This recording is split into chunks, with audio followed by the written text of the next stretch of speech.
Hi friends, ಈ ನನ್ನ ಚಾನಲ್ಗೆ ಸ್ವಾಗತ. ನೀವೆಲ್ಲರೂ ಈ ಚಾನಲ್ಗೆ ಮೊದಲ ಬಾರಿ ಬಂದಿರೋದಾದರೆ ಪ್ಲೀಸ್ ಈ ನನ್ನ ಚಾನಲ್ನ ಸಬ್ಸ್ಕ್ರೈಬ್ ಮಾಡಿ.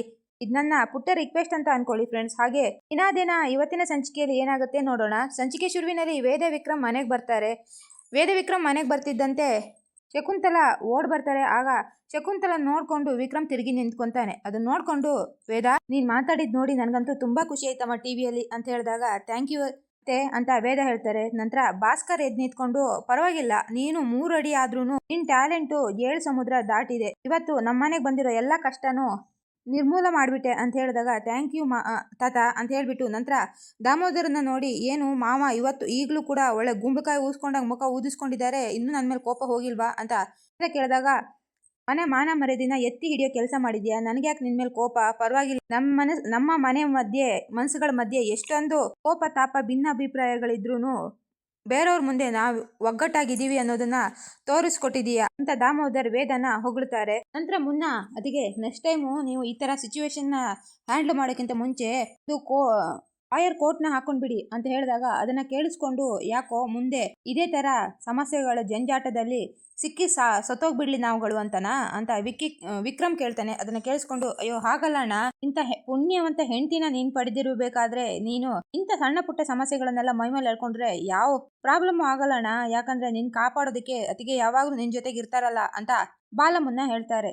ನಂತರ ವೀರ ಇದನ್ನೆಲ್ಲ ಕೇಳಿಸ್ಕೊಂಡು, ಸರಿ ಆಯ್ತು, ನಾವ್ ಹೀಗೆ ಮಾತಾಡ್ತಾ ಇರೋದಾ ಅಥವಾ ನಮ್ಮ ಭವಿಷ್ಯಕ್ಕೆ ಏನ್ ಬೇಕು ಅದನ್ನ ನೋಡೋದಾ? ಮುಂಚೆನೆ ಶೆಟ್ರು ನಮ್ಮನ್ನ ನೋಡಿ ಮುಖ ತಿರುಗಿಸ್ಕೊಂಡಿದ್ದಾರೆ, ಹಾಗೆ ನಮ್ಗೆ ಯಾವ ಡೀಲು ಕೊಡ್ತಾ ಇಲ್ಲ, ಹೀಗೆ ಇದ್ರೆ ನಾವು ಪಾಪರಾಗ್ಬಿಡ್ತೀವಿ ಅಂತ ಹೇಳಿದಾಗ, ಹೌದು, ನಾವು ಹೀಗಿರಬಾರ್ದು, ಒಂದ್ ಕೆಲಸ ಮಾಡೋಣ, ಶೆಟ್ರು ನಮ್ಮನ್ನ ಹತ್ರ ಬರೋದ್ ಬೇಡ ಅಂತ ಹೇಳಿದ್ದಾರೆ, ಬಲವಂತವಾಗಿ ಕೈಕಾಲು ಕಟ್ಟಿ ಆದ್ರೂ ಪರವಾಗಿಲ್ಲ ಶೆಟ್ರನ್ನ ನಾವು ಒಪ್ಪಿಸ್ಲೇಬೇಕು, ಅವ್ರ ಜೊತೆಗೆ ಮತ್ತೆ ನಾವು ಡೀಲಿಗೆ ಇಳಿಬೇಕು ಅಂತ ದಾಮೋದರ್ ಹೇಳಿದಾಗ, ಇನ್ನೊಬ್ರು ಕಾಲ್ ಕೈ ಹಿಡಿಯೋ ಪರಿಸ್ಥಿತಿ ನನಗಿನ್ನೂ ಬಂದಿಲ್ಲ, ನಾನೇ ಹೊಸದಾಗಿ ಒಂದು ಸಾಮ್ರಾಜ್ಯ ಕಟ್ತೀನಿ ಅಂತ ದಾಮೋದರ್ ಹೇಳ್ತಾನೆ. ಅದನ್ನ ಕೇಳಿಸ್ಕೊಂಡು ವೀರ, ಏನು ದೇವಸ್ಥಾನ ಮುಂದೆ ಕಡಲೆಕಾಯಿ ವ್ಯಾಪಾರ ಶುರು ಮಾಡ್ಕೊಂತೀಯಾ ಅಂತ ಕೇಳಿದಾಗ, ಆಗ ಶಕುಂತಲಾ, ಮಾನ ಮರ್ಯಾದೆಯಿಂದ ಆ ಬಿಸ್ನೆಸ್ ಮಾಡಿದ್ರು ಪರವಾಗಿಲ್ಲ ಅಂತ ಹೇಳಿದಾಗ, ನೀನ್ ಸ್ವಲ್ಪ ಸುಮ್ನಿರು, ನಿನ್ನ ಹತ್ರ ಯಾರು ಪರಿಹಾರ ಕೇಳಲಿಲ್ಲ ಅಂತ ದಾಮೋದರ್ ಬೈತಾನೆ. ನಂತರ ಯಾರು ಏನಂದ್ರೂ ಪರವಾಗಿಲ್ಲ, ನಾನು ಮಾತ್ರ ಶೆಟ್ರ ಹತ್ರ ಇನ್ನೊಂದ್ಸರಿ ಹೋಗಲ್ಲ, ನಾನು ನಂದೇ ಆದ ದಾರಿಯಲ್ಲಿ ಮುಂದೆ ನಡೀತೀನಿ ಅಂತ ಹೇಳ್ಬಿಟ್ಟು ಅಲ್ಲಿಂದ ಹೊರಟೋಗ್ತಾನೆ. ನಂತರ ವೇದನು ಅಲ್ಲಿಂದ ಹೊರಟೋಗ್ತಾಳೆ. ಶಕುಂತಲ, ವೈಶು, ಬಾಲಮನ್ನ ಎಲ್ಲರೂ ಹೊರಟೋಗ್ತಾರೆ. ಆಗ ಭಾಸ್ಕರ್, ಏನೋ ಇವನು ಯಾವುದೋ ಹೊಸ ಬಿಸ್ನೆಸ್ ಅಂತಿದ್ದಾನೆ, ಅಂದ್ರೆ ಹೊಸದಾಗಿ ಏನಾದರೂ ಸಾಮ್ರಾಜ್ಯ ಕಟ್ಟಿ ಅದಕ್ಕೆ ಬಾಸ್ ಆಗ್ತಾನೆ ಇವನು ಅಂತ ಹೇಳಿದಾಗ, ನನ್ಗೆ ಅದೇನು ಗೊತ್ತಿಲ್ಲ ಅಪ್ಪ, ಆದ್ರೆ ಅವನಿಗೆ ಏನು ಹೊಸದಾಗಿ ಮಾಡಬೇಕು ಅನ್ನೋ ಕ್ಲಾರಿಟಿ ಇದೆ, ಅಷ್ಟಿದ್ರೆ ಸಾಕು ಬಿಡಿ ಅಂತ ದಾಮೋದರ್ ಹೇಳ್ತಾನೆ. ಇನ್ನೊಂದ್ ಕಡೆ ಅಮ್ಮ ತುಂಬಾ ಬೇಸರದಲ್ಲಿರುವಾಗ ಅಲ್ಲಿಗೆ ದೇವಕ್ಕೆ ಬಂದ್ಬಿಟ್ಟು, ಏನು ಆ ಅಡಿಬೆ ವೇದನ್ ಬಗ್ಗೆ ಯೋಚನೆ ಮಾಡ್ತಾ ಇದೀಯಾ, ನನ್ಗೆ ಗೊತ್ತು ವೇದ, ನಿನಗೆ ತುಂಬಾನೇ ನೋವಾಗಿದೆ ಅಂತ. ಅವಳು ರೆಡ್ಡು ಕೆಂಪು ಹಸಿರು ಅಂತೆಲ್ಲ ಏನೇನೋ ಹೇಳ್ಬಿಟ್ಟು ಎಲ್ರೂ ಯಾಮಾರಿಸ್ಬಿಟ್ಲು.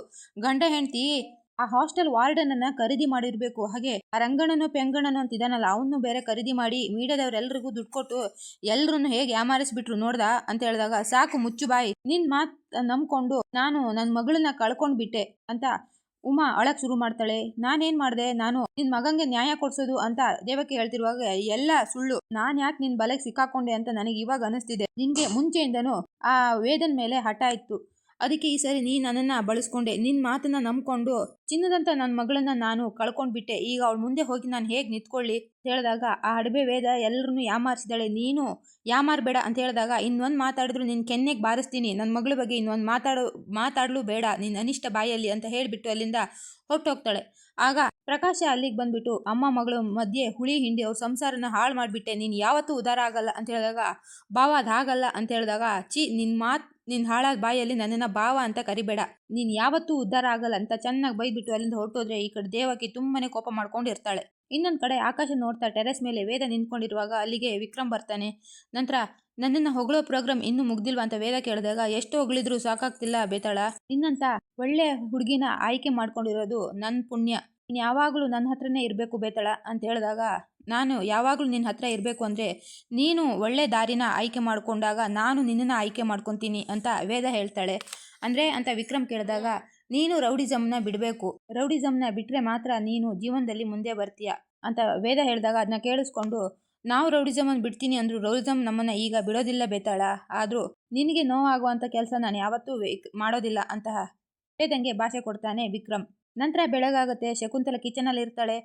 ಆಗ ವೇದ ಬಂದ್ಬಿಟ್ಟು, ಅಮ್ಮ ತಿಂಡಿ ಎಲ್ಲ ಆಯ್ತಾ ಅಂತ ಕೇಳಿದಾಗ, ವೇದ ಎಲ್ಲನೂ ರೆಡಿ ಇದೆ ಅಂತ ಹೇಳ್ತಾರೆ. ನಂತರ ಸರಿ ಆಯಿತು, ವಿಕ್ರಮ್ ಬರ್ತಾನೆ, ಅವನಿಗೆ ನೀವೇ ಬಳಸಿ ಅಂತ ಹೇಳಿದಾಗ, ಏನು ವಿಕ್ರಮ್ಗ ಬೇಡ ಬೇಡಮ್ಮ ನೀವೇ ಬಳಸು ಅಂತ ಶಕುಂತಲಾ ತುಂಬ ವಾಯ್ದಲ್ಲಿ ಹೇಳಿದಾಗ, ಎಷ್ಟು ದಿನ ಈ ಥರ ಕಣ್ಣೆ ಮುಚ್ಚಾಲೆ ಆಟ ಆಡ್ತೀರಮ್ಮ, ನೀವು ಮಾಡಿರೋ ತಿಂಡಿನ ನೀವೇ ಬಳಸಿ ಅಂತ ಹೇಳಿದಾಗ, ಬೇಡಮ್ಮ ಅವನಿಗೆ ಇಷ್ಟ ಆಗಲ್ಲ, ಅವನು ನನ್ನ ಮುಖ ನೋಡಿದ್ರೆ ಒಂದು ತುತ್ತು ತಿನ್ನಲ್ಲ, ನನ್ನ ಮೇಲೆ ಅವನು ಪ್ರೀತಿ ತೋರಿಸಿಲ್ಲ ಅಂದರೂ ಪರವಾಗಿಲ್ಲ, ಅವ್ನು ಚೆನ್ನಾಗಿರಬೇಕು, ಅವ್ನು ಹೊಟ್ಟೆ ತುಂಬ ತಿನ್ನಲಿ ಬಿಡು, ನೀನೇ ಬಳಸು ಅಂತ ಶಕುಂತಲಾ ಹೇಳಿದಾಗ, ಅದನ್ನ ಕೇಳಿಸ್ಕೊಂಡು, ನೀವು ಅವನ ಮೇಲೆ ಪ್ರೀತಿ ಇದೆ, ಎಷ್ಟೊಂದು ಪ್ರೀತಿ ಇದೆ ಅಂತ ತೋರಿಸ್ಕೋಬೇಕು, ನೀವು ಹೀಗೆ ದೂರ ದೂರ ಇದ್ದರೆ ಅವನಿಗೆ ಹೇಗೆ ಅರ್ಥ ಆಗುತ್ತೆ, ಇವತ್ತು ಏನಾದರೂ ಪರವಾಗಿಲ್ಲ ನೀವೇ ತಿಂಡಿ ಬಳಸಿ ಅಂತ ಹೇಳ್ತಾರೆ. ನಂತರ ವಿಕ್ರಮ್ ಬಂದಿರೋದಿಲ್ಲ, ವೈಶು ಮತ್ತು ಭಾಸ್ಕರ್ ಕೂತ್ಕೊಂಡು ತಿಂಡಿ ತಿಂತಾ ಇರುವಾಗ ವೈಶು ಹೇಳ್ತಾಳೆ, ಅಮ್ಮ ಹೆಂಗಸರು ಇಷ್ಟ ಇಲ್ಲ ಅಂತಾರೆ, ಹೆಂಗಸರು ಮಾಡಿರೋ ತಿಂಡಿನ ಮಾತ್ರ ತಿಂತಾರೆ ಅಂತ ಹೇಳಿದಾಗ, ಅದನ್ನ ಕೇಳಿಸ್ಕೊಂಡು ಭಾಸ್ಕರ್ ಗಂಡು ಮಕ್ಕಳು ಹೆಂಗಸರಿಗೆ ಬೈದು ಉದ್ಧಾರ ಆಗಲಿ ಅಂತ ಅಂತ ಹೇಳ್ತಾನೆ. ಆಗ ಈ ಥರ ಬೈದ್ರೆ ಯಾರು ಬದುಕಿರ್ತಾರೆ, ಉದ್ಧಾರ ಆಗೋದಂತೆ ಉದ್ಧಾರ ಅಂತ ಹೇಳಿದಾಗ ವೇದ ನಿಂತ್ಕೊಂಡು ನಗ್ತಾ ಇರ್ತಾಳೆ.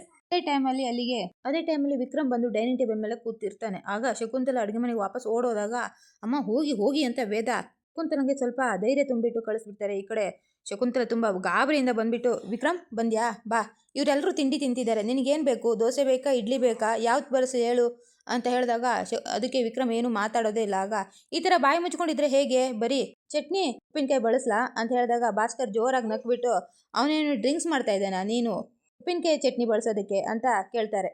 ಆಗ ವಿಕ್ರಮ್, ಏನು ಅಡುಗೆ ಮನೆ ನಿಂತ್ಕೊಂಡು ಕಿಸ್ತಿ ಸಾಕು, ಬಾ ಬೆಳೆಸು ಅಂತ ಹೇಳಿದಾಗ, ನಾನು ಬಿಸಿ ಇದ್ದೀನಿ, ಅಕ್ಕಿಯಲ್ಲಿ ಎಲ್ಲ ಆರಿಸ್ತಾ ಇದ್ದೀನಿ, ನನಗೆ ಈಗ ಟೈಮ್ ಇಲ್ಲ ಅಂತ ಹೇಳಿದಾಗ, ಅಷ್ಟೊಂದು ತಲೆ ಹೋಗೋ ಕೆಲಸನಾ ಅಂತ ವಿಕ್ರಮ್ ಕೇಳ್ತಾನೆ. ಆಗ ಹೌದು, ಅಲ್ಲ ಅಮ್ಮ ಇದ್ದಾರಲ್ಲ ಅವ್ರ ಹತ್ರನೇ ಬಳಸ್ಕೊ, ಅಮ್ಮ ಬಳಸಿ, ನೀವೇನು ನೋಡ್ತಿದ್ದೀರಾ ಅಂತ ಹೇಳಿದಾಗ, ನೋಡು ಈ ಥರ ಎಲ್ಲ ಮಾಡಿದ್ರೆ ಆಗಲ್ಲ, ಅವ್ರು ಎಲ್ರಿಗೂ ಇಡ್ಲಿ ಬಳಸಿದ್ದೀನಿ, ನೀನು ದೋಸೆ ಬಳಸ್ತೀನಿ, ನಿಂಗೆ ಹೊಟ್ಟೆ ತುಂಬ ಚೆನ್ನಾಗಿ ತಿನ್ನು ಬಾಯಿ ಮುಚ್ಕೊಂಡು ಅಂತ ಹೇಳಿದಾಗ, ವೇದ ಹತ್ರ ಬಂದ್ಬಿಟ್ಟು, ಅಮ್ಮ ಬಾಯಿ ಮುಚ್ಕೊಂಡು ತಿನ್ನೋಕ್ಕಾಗತ್ತಾ ಅಂತ ಕೇಳ್ತಾರೆ. ಹೌದಲ್ವಾ, ಬಾಯಿ ಮುಚ್ಕೊಂಡಲ್ಲ, ಹೊಟ್ಟೆ ತುಂಬ ತಿನ್ನು ಅಂತ ಶಕುಂತಲಾ ವಿಕ್ರಮ್ಗೆ ಹೇಳ್ತಾ ಇರ್ತಾರೆ. ಈ ಕಡೆ ದಾಮೋದರ್ ಸೋಫಾ ಮೇಲೆ ಕೂತ್ಕೊಂಡು ಅದನ್ನೆಲ್ಲ ನೋಡ್ತಾ ಇರ್ತಾನೆ. ಅಲ್ಲಿಗೆ ಇವತ್ತಿನ ಸಂಚಿಕೆ ಮುಕ್ತಾಯವಾಗುತ್ತೆ.